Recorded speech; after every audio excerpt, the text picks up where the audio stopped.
ukavuga mbega jewe meze gute mu mutima, uravyumva?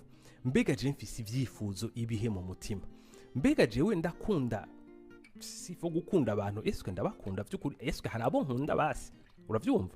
Eske je hari uwo ndyohererwa ashitse ku kintu, je meze gute mu mutima, eske ndifuriza abantu ibintu vyiza, siko? Eske simfise ivyifuzo bibi, siko?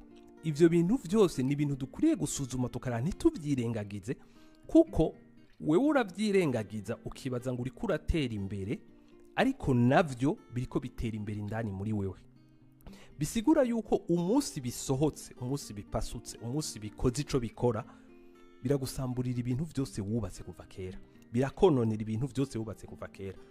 Urashobora guhenda umuntu ukabikina, ega burya turabesha abantu bakagerageye natwe tukihenda, tukibaza ngo ibi twakinye ngo niko tumeze, urumva?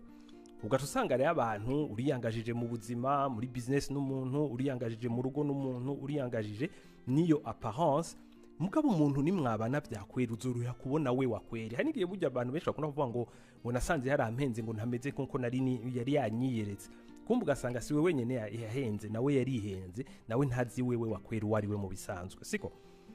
Rero ivyo bintu turavyirengagiza bigasambura ubuzima bwacu. Prosperité, siko, y'ubuzima bwacu mu madomene yose gushika kuri santé yacu, siko, idependa na l'état de notre âme, siko? Iryo terambere rivana na eta y'umushaha wacu, kandi iterambere rishitse rivana n'uwo mushaha, siko?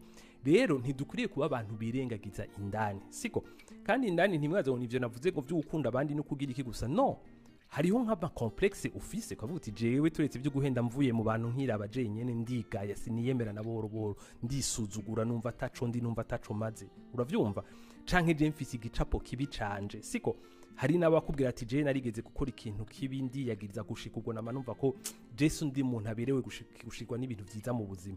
Ivyo vyose na ma façon de penser, na ma façon de voir les choses, na ma façon de penser duvize indani muri twebwe, kandi ko tuyemera ariyo ma conviction yacu, ari byo vyanditse indani muri twebwe, ni ko ubuzima bwacu buruhira kugenda, urumva? Rero dukwiriye gufata akanya ko kubiraba, ko kubisuzuma ivyanditse muri twebwe no kubikorerako kugira ngo bihinduke, muravyumva? Hari indirimbo doha turimba muri eglise ngo umunyantege nke ngo navuge ko akomeye, umukene avuge ko atunze, utabona avuge ko abona.